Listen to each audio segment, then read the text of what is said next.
commun en suivant ce que prévoient les normes de l'Église.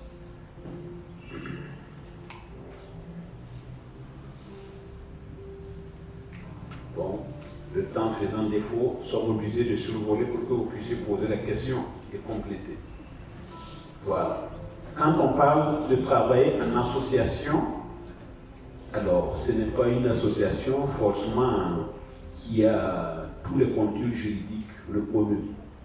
Travailler en groupe, c'est déjà travailler en association. Et donc, dans les mouvements, les groupes, le renouveau charismatique, les groupes de prière, c'est une manière d'exercer l'apostolat en association, c'est-à-dire groupé en plusieurs personnes.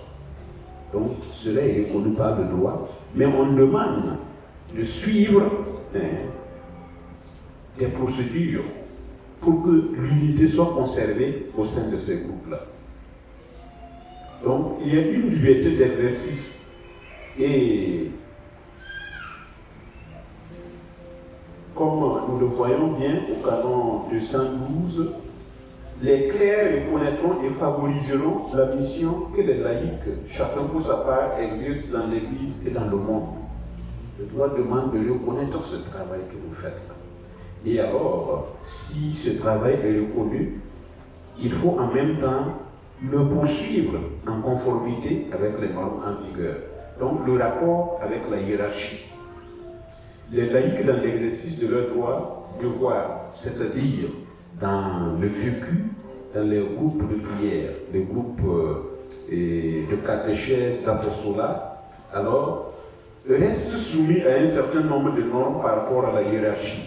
Ainsi, ils sont tenus d'adhérer par obéissance chrétienne à ce que les pasteurs sacrés, comme représentants du Christ, déclarent en tant que maître de la foi, ou décident en tant que chef de l'Église. Pour cela, nous nous appuyons sur le canon 212 du Code Arkel. Il est à noter qu'il existe des différences fonctionnelles qui sont le produit d'une distinction essentielle et de droit divin, tant de sujets à l'issue du sacrement de l'ordre. La hiérarchie a un rôle de coordination et d'accompagnement. Donc, le rapport entre le fidèle et la hiérarchie, ce n'est pas une subordination à la manière du monde, mais simplement une dynamique de coordination et d'accompagnement, afin que les gens puissent exercer ce qu'ils ont comme droit et devoir issus du baptême et de la confirmation. Alors, le pape Jean-Paul II, à la suite de l'Assemblée générale du Synode des évêques tenue le 30 octobre 1987, a sorti le document que vous connaissez bien, Christi Fideles Laici. Cette exhortation post-apostolique montre clairement, en partant des images de la vie et du sarment, du corps composé de membres, que la communion organique dans l'Église et la diversité ainsi que la complémentarité sont allés chercher. Donc pour Jean-Paul II, dans cette exhortation, il faut œuvrer à ce qu'il y ait communion organique, qu'il y ait en même temps diversité des membres et qu'il y ait complémentarité. Donc il faut un travail de coordination avec les responsables hiérarchiques pour que tout se passe comme il se doit. Dans l'instruction sur quelques questions concernant la collaboration des fidèles laïcs au ministère des prêtres, alors c'est toujours le même Jean-Paul II en 1997 qui demandait qu'il y ait des fidèles qui puissent collaborer au ministère des prêtres. Et partant toujours des acquis du concile et de son exhortation, il propose des points précis pour la collaboration des fidèles laïcs au ministère sacré. Il s'agit précisément de l'engagement au sein des églises particulières dans les conseils pastoraux, les conseils pour les affaires économiques. Il s'agit aussi du ministère extraordinaire de l'Eucharistie et des malades, la vigilance de l'autorité ainsi que l'exigence de formation s'impose à cette fin. car on ne peut donc admettre à l'exercice de cette tâche les catholiques qui ne mènent pas une vie digne, qui ne jouissent pas d'une bonne réputation ou qui se trouvent dans des situations de famille contredisant l'enseignement moral de l'Église. De plus, ils doivent posséder la formation requise pour accomplir convenablement la fonction qui leur sera confiée. Quant au pape Benoît XVI, en 2008, il a tenu un discours aux participants au séminaire d'études par le Conseil pontifical pour les laïcs. Et dans ce discours, il encourage l'apostolat des laïcs surtout dans les communautés nouvelles et les mouvements ecclésiaux, c'est-à-dire ce que vous êtes en train de faire, les rencontres de prière, certainement des campagnes d'évangélisation, c'est encouragé. Au sujet de ces communautés, il exhorte les pasteurs aussi. Il faut leur réserver un accueil confiant qui leur donne des espaces et valorise leur contribution dans la vie des églises locales. Alors, dans son discours du 25 novembre 2011, le même pape, rappelant l'enseignement de Jean-Paul II, alors, précise le cadre d'apostolat des laïcs. C'est dans les familles, dans le travail, ainsi que dans la politique et l'économie que l'homme contemporain a besoin de voir avec ses propres yeux, de toucher du doigt, comme tout change avec ou sans Dieu. Donc, c'est dans ces milieux-là que nous sommes invités à agir, à rendre témoignage. Enfin, nous avons la lettre Gouvernescit Ecclesia sur la relation entre les dons hiérarchiques et charismatiques pour la vie et la mission de l'Église. Ça, c'est de la Congrégation pour la doctrine de la foi. C'est en 2016 que ce document est sorti. Donc, ce document présente les dons charismatiques comme des motifs d'apostolat. Les dons charismatiques incitent les fidèles en pleine liberté et de manière adaptée au temps à répondre aux dons du salut, en faisant d'eux-mêmes un don d'amour pour les autres et en rendant un témoignage authentique à l'Évangile devant tous les hommes. Elle relève par ailleurs que cet apostolat s'exerce également au sein des groupes et associations. Nous nous retrouvons toujours dans le même cadre. Il convient que ceux-ci soient rigoureusement reconnus et accompagnés par les autorités ecclésiastiques. La nécessité de l'accompagnement par les autorités ecclésiastiques. C'est pourquoi, certainement, vous avez un aumônier, un conseiller prêtre. Et cela demande qu'il y ait cette coordination, que ces conseils qui sont censés être inspirés et aller dans le sens de ceux de l'autorité compétente, ces conseils donc puissent inspirer vos actions afin qu'il n'y ait pas de contradiction entre les pasteurs, les groupes au sein d'une paroisse. Enfin, une dernière instruction est sortie le 29 juin 2020 et concerne la conversion pastorale de la communauté paroissiale au service de la mission évangélisatrice de l'Évangile. Évangélisatrice de l'Église. Alors, cette instruction présente la conversion pastorale de la communauté pastorale comme un appel au devoir communautaire de l'apostolat en son sein. Dans l'organisation de la vie et des structures paroissiales, le fidèle laïque doit s'engager surtout au conseil paroissial, au conseil pour les affaires économiques, et bien que le domaine temporel soit le corps des fidèles laïcs, cette institution insiste sur le devoir à l'apostolat en ce monde.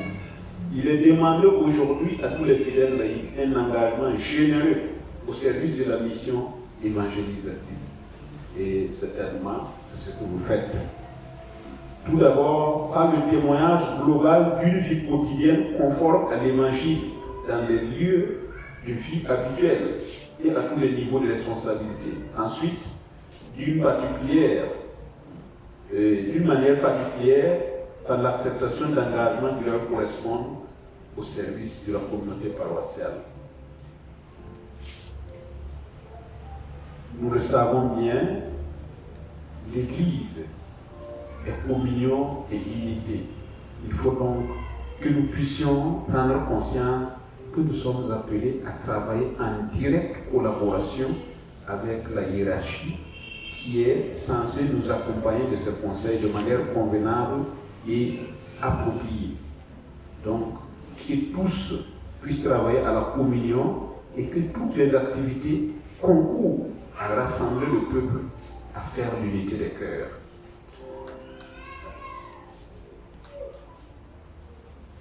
Je m'en vais m'arrêter à ce niveau, vu le temps qui nous est imparti, pour permettre à ceux et à celles qui auraient des questions de précision, de compréhension, même de réflexion, voilà, de pouvoir les poser. Car souvent, c'est par les questions qu'on comprend mieux. Le discours n'est pas toujours très approprié, ou en tout cas ne complète pas entièrement les attentes de tous les auditeurs. Donc, c'est ce que je peux vous dire en attendant de compléter avec vos questions.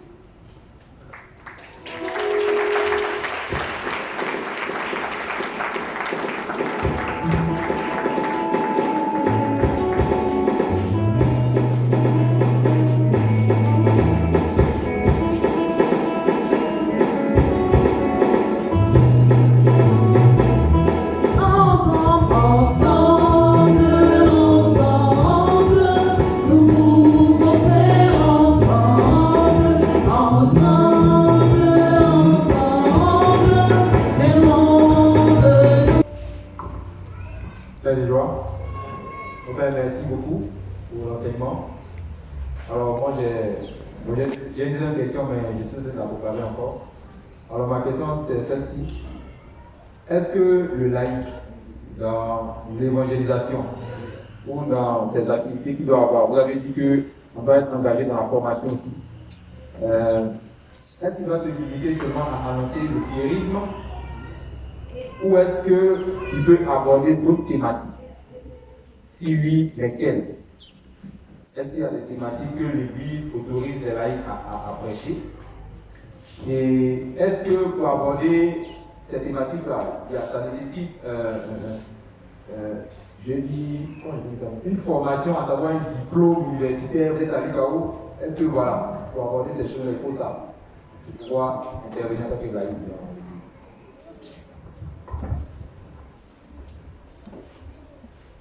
Pour y répondre, je pense qu'on n'est pas oublié, je pense que c'est mieux qu'on poursuive.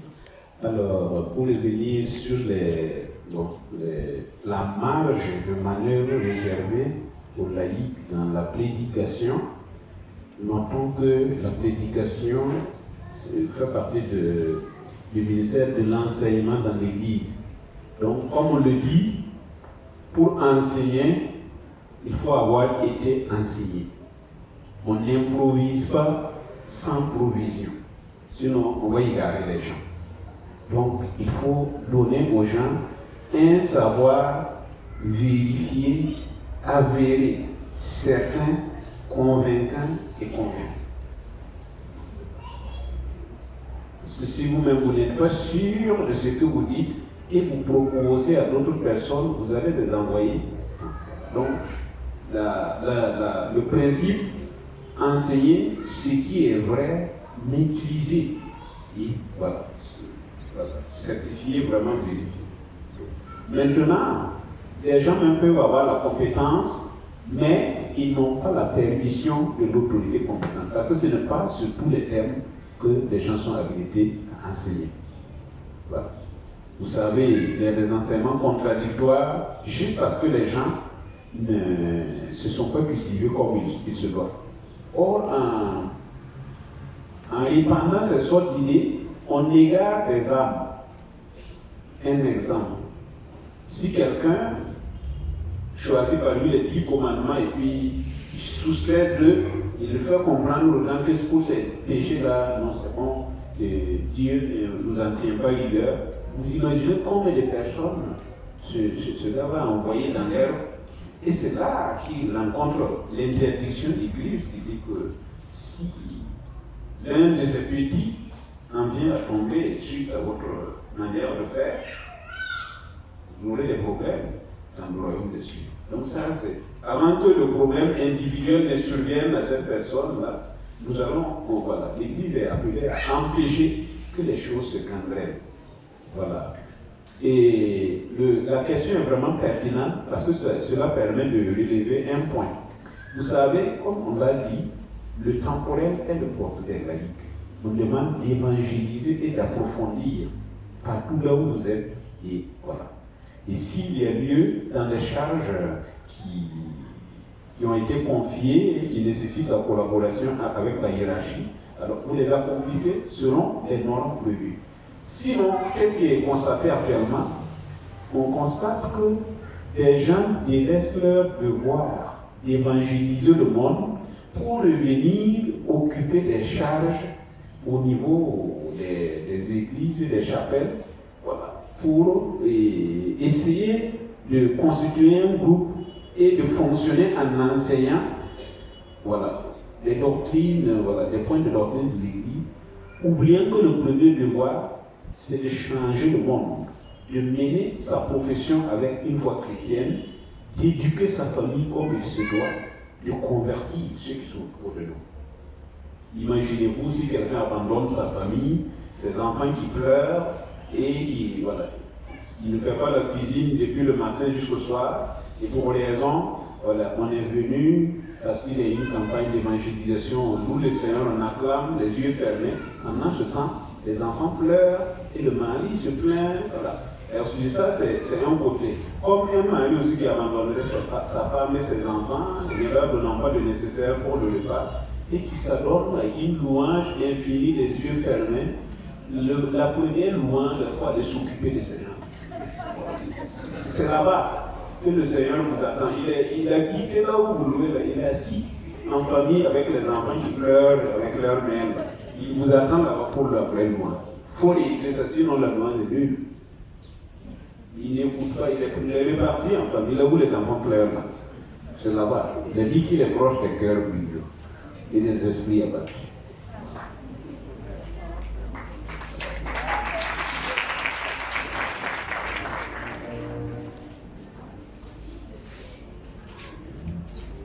Merci mon père pour l'enseignement. En fait, je vais revenir un peu sur la gouvernance de l'église particulière. Je veux savoir, est-ce qu'il y a une règle générale qui est respectée par toutes les églises?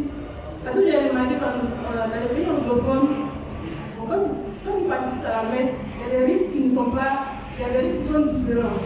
Par exemple, quand on proclame l'évangile, vous êtes arrêté. Ici, quand on proclame l'évangile, vous êtes assis. Donc, c'est pour savoir, est-ce que ces règles-là c'est spécifique à chaque pays ou bien c'est. Merci mon frère. Voilà. Ok, merci pour cette question. Vous vous rendez compte que les autorités qui s'expriment. Voilà.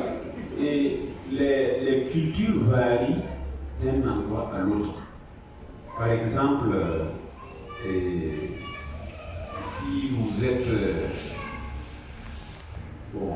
un peu du côté de la France ou d'ici, on vous dira que, voilà, pour montrer que vous respectez quelqu'un, quand il passe, qu'est-ce qu'on fait? On se lève. Dans certaines cultures, pour faire preuve de politesse, on s'assoit. Donc, ce n'est pas l'évangile qu'on a transformé, c'est la manière d'accueillir l'évangile qu'on a essayé d'adapter. Donc, ça ne rentre pas dans les lois, ce sont des pratiques, ça rentre un peu dans un souci d'inculturation pour accueillir. Maintenant, si quelqu'un renversait l'évangile du jour et puis il partait lire un évangile apocryphe, c'est là qu'il y a un problème. Mais s'arrêter ou s'asseoir pour écouter le même évangile, non, là, ça dépend des réalités culturelles. Et il faut respecter. Si ici on demande aux gens de s'asseoir, c'est qu'ils entendent l'Église ici. Et si vous venez de loin et vous arrivez ici, si les gens s'asseyent, il faut s'asseoir. Sinon, si vous restez debout, on peut vous buster. Voilà. Si vous allez là où les gens s'arrêtent aussi, il ne faut pas vous asseoir. Donc, vous voyez, un proverbe qui dit que si tu arrives dans un pays et les gens marchent les pieds en l'air, la tête voilà, en bas, bon, toi si tu te cours et puis tu envoies les pieds en l'air, tu entres dans le rythme et tu deviens sage. Sinon, si tu t'entêtes, tu peux être ridicule. Bonjour. Mon père, j'ai une question. Oui. Souvent, je vois dans les mains des prêtres des alliances. Je vais dire des bagues. Bon, oui. Voilà. Je veux savoir pourquoi est-ce que souvent je vois ça. Bon, qu'entendez-vous par alliance? Que vous tenez dans votre main. Non, non, je vous assure que c'est un tiselier. C'est un chapelet que je glane quand je suis au volant. Ma seconde question est la suivante. Pourquoi souvent on accepte souvent des laïcs responsables, mais par contre, dans la hiérarchie des prêtres, je n'ai jamais eu de femmes responsables prêtres. Les prêtresses, si tu veux. Oui. Attends, votre baptême date de quelle année? Voilà, c'est pour me situer. 2010. 2010. Voilà, vous êtes jeune. C'est bien. Non, mais sachez seulement, c'est en suivant la sainte tradition de l'Église et selon ce que le Maître lui-même a institué. Si dans le groupe des apôtres vous avez pu voir, voilà, c'est un autre genre, si c'est écrit quelque part, apportez-nous le témoignage. Voilà. Et les différents mouvements ont essayé de faire pression sur les papes qui ont dit non, nous ne sommes pas en train d'improviser des choses. Nous sommes en train de faire vivre l'histoire du peuple de Dieu. Et vous avez vu que l'Église peuple de Dieu, avec l'héritage du temps et de l'espace. C'est cet héritage que nous tenons toujours.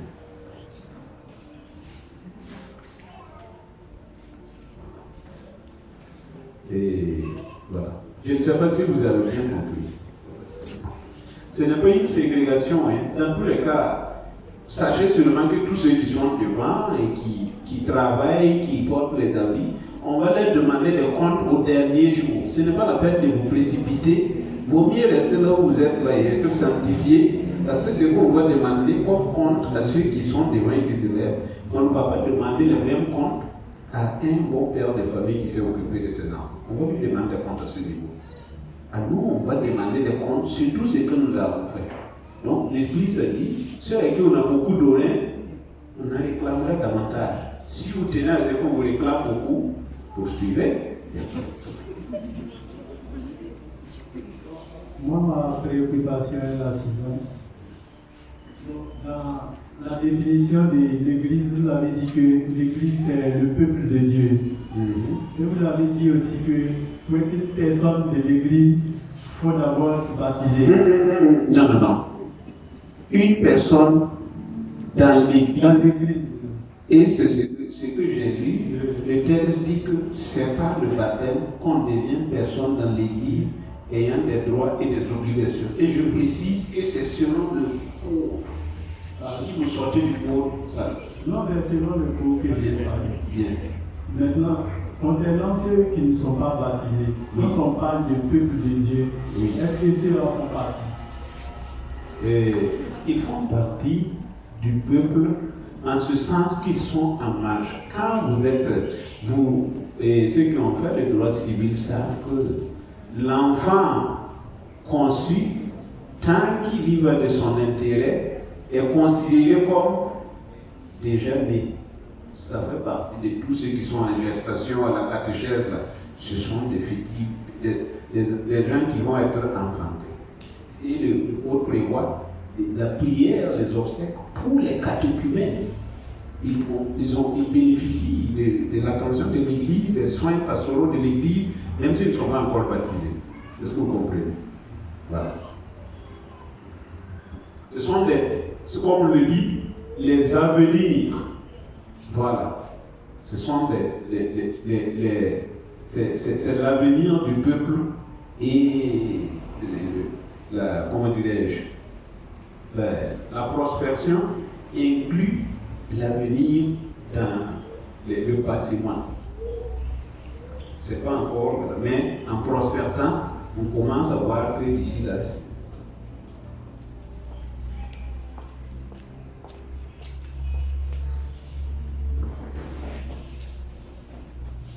Merci mon père pour l'enseignement. Ma question est la suivante. Cela concerne un peu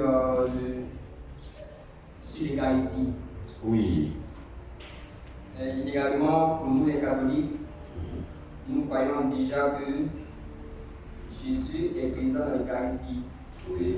Comme bien qu'avec les protestants, c'est un peu différent. Donc, pourquoi cette différenciation-là? Donc, il voudrais que vous donniez des questions là-dessus. Pourquoi cette différenciation, cette croyance à l'Eucharistie?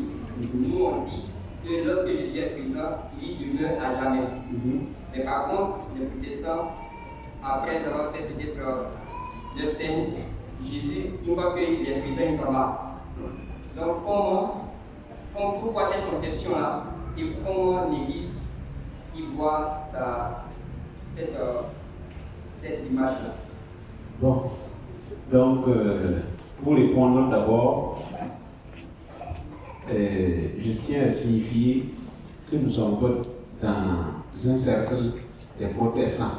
Donc, leurs préoccupations, ils doivent les gérer là-bas. Nous, nous croyons au Christ et selon nous, il est présent éternellement, qui mange de son corps et boit de son sang, a la vie en lui. C'est fini. Leur problème, ils peuvent en discuter. À notre niveau, c'est comme ça. Ce n'est pas pour rien qu'ils sont des protestants. Bon, c'est assez. Ce n'est pas péjoratif, c'est juste pour dire que voilà, ils ont leur débat et on ne peut pas faire le mélange avec notre doctrine. Merci pour l'enseignement. Ma question est la suivante. En fait, elle va toucher un peu d'inculturation. Oui. Je veux savoir quel est le regard que nous devons avoir envers la tradition.